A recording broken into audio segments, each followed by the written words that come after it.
morning, friends, and welcome back to the channel. I have been making a mess this morning.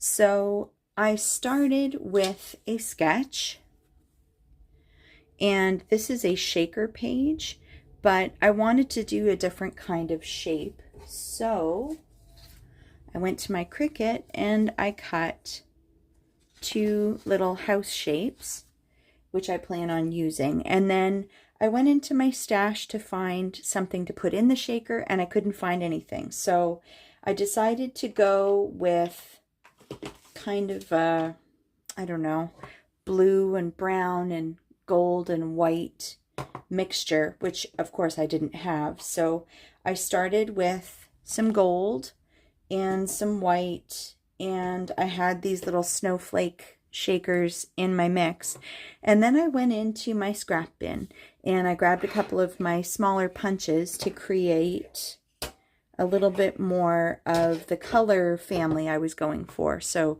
you can see I've been punching and doing all sorts of things, and then this is what I'm left with. I'm pretty happy. Also off camera, I grabbed some scrap little plastic packaging to create the pockets that I'm going to put the shaker mix in. So I will fill these and close them up, and I'll be right back. All right, I'm back, and boy did I make a mess of these little pockets, but that's okay. My sewing machine definitely needs an adjustment. Apparently my scissors need sharpening.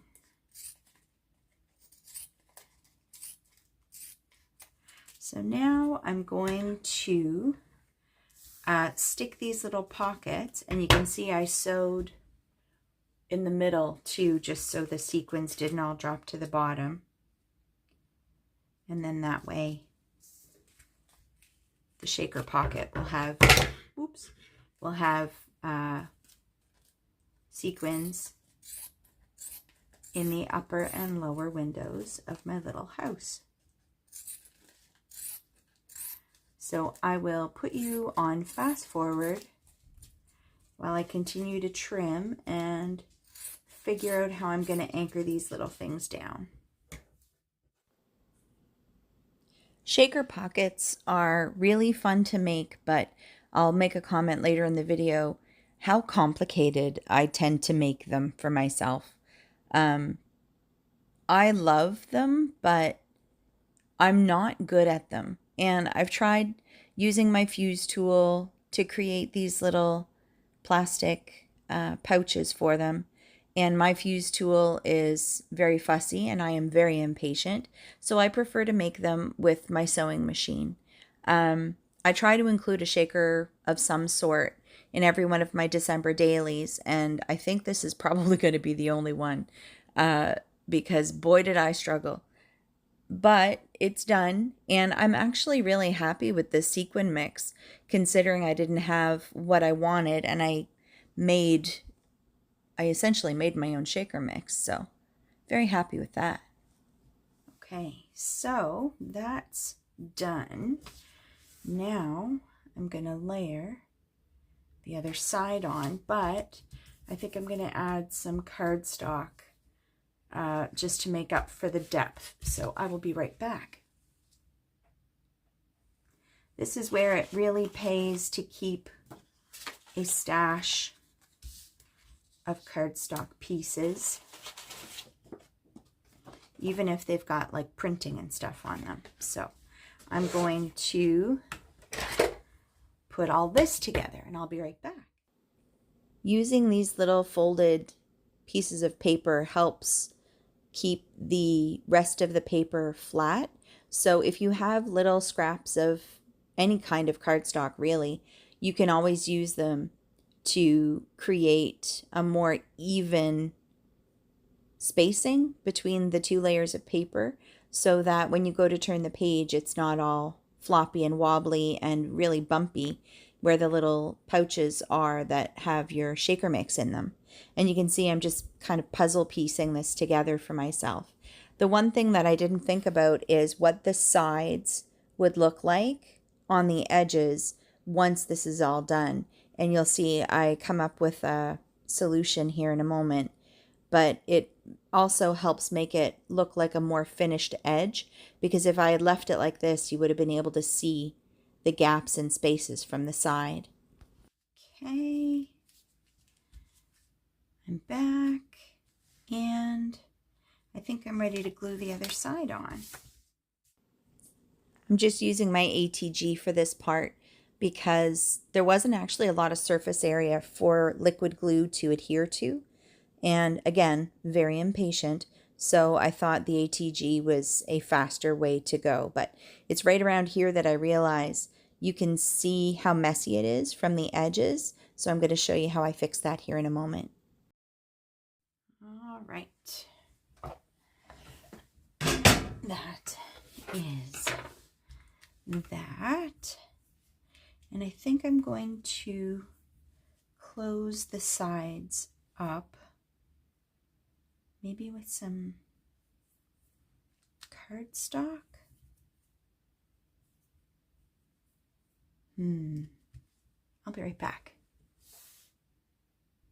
So I grabbed the cream cardstock that I originally ran through the Cricut, and I'm thinking about doing something very similar to what I did for the hinge on my last project. Yeah, I think that will work. And then I'll do the same to the roof. So I will be right back. If I had this to create over again, when I made the house file, I would have included those little tabs on either side to enclose it. But I wasn't thinking that far ahead. As I said, my planning process was very disorganized. So, and here is where I wanted to add some embellishments to the little house. And so I grabbed my scallop, my very old scallop Fiskars punch, and I started punching through this glitter cardstock, and boy was I struggling. This punch is very dull at this stage, and it's been sharpened, and it's getting very sticky. And at one point here later in the video, you're going to see I actually break it trying to punch through these little strips of glitter cardstock. So, and this is me just fighting with it because it's stuck. But I'm very happy with the way the little embellishments on the edges of the house look. It almost makes it look like a little gingerbread house, and I love that. So my plan is between the two top windows of this little house is where I'm hoping to put a photo or something, maybe a number. We'll see how it goes, but that's kind of the thought process here. And you can see I'm just trying to figure out what I want to do. And I ended up using the little negatives of the scallop paper punches too as the bottoms of the windows. You can see I'm really fighting with this thing. And I'm sorry I'm off camera, but I was on the verge of going to get a little hammer to air quote fix my problem, but in the end I just used the handle of my scissors to push the metal through, and I'm just going to glue this part down with liquid glue. I probably could have used my ATG for this, but I find glitter paper is a little bit more finicky, and so sometimes it requires a little bit of extra adhesion, so the liquid glue always works for me. And you can see I'm just basically paper piecing this little the little embellishments together. And I'll be back here live. Change of plans. Well, after breaking my favorite scallop punch, I went into my stash and grabbed my Martha Stewart one. So we've got this scallop on the front and this one on the back. And it'll be what it'll be. So now I'm thinking, do I want to maybe do some trim work around the door? And I think I do. I'll be right back. All right, friends, I'm back. I'm covered in glue and glitter from the paper, but here we are. So this is my whole page shaker pocket, and I think I'm gonna call it more or less done. The only thing I was thinking might be kind of cute to add would be maybe like a couple of little Christmas trees, either here or here, but I don't want to overwhelm it. So now I need to figure out how I'm going to get it back in my album. So I'll grab it and I'll be right back. So I'm thinking I might actually cut down these little edges here and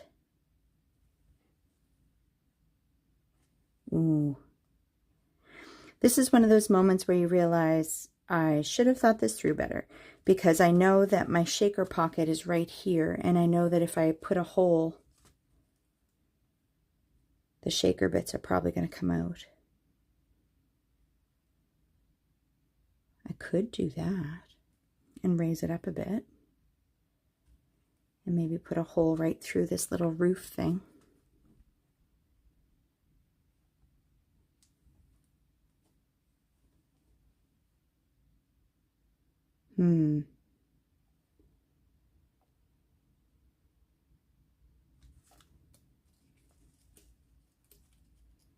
These are not glued together, so I could also extend this little line. All right, I'm going to play with this a little bit and I will be back. I think I have found a solution. I'm going to give my little house a chimney, and I'm going to punch a brad through, not a brad, what are these called?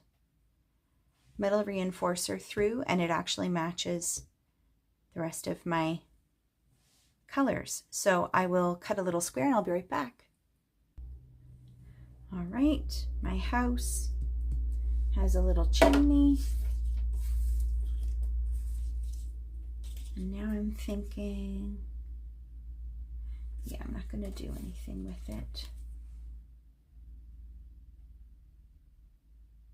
Yeah, I think I'm just going to leave it. But I am going to punch a hole. Wow, friends, this has been an epic shaker pocket. I love making them, but wow, reminds me of how much work I make them. My creative process has been very disorganized today, but just like that, we are done. And the good thing about those little metal reinforcers is that they will also, oh no, no, no, no, no, no, no. It's offset just a little bit. The metal reinforcers will keep all of the little pieces from falling out. How did I do that? Well, all right. Wow, friends. That was, yeah, that was a lot. So this video has been over an hour long, and I'm going to call it done. But I am happy with my little house. I had to cut another little chimney because the little hole reinforcer wasn't in the right spot. But you can see It is double-sided and it is done. So thank goodness for that. And I'm thinking this will probably end up being day 7-ish. So there we go. As always, thanks for coming to hang out with me and watch me struggle, and I will see you next time. Bye for now.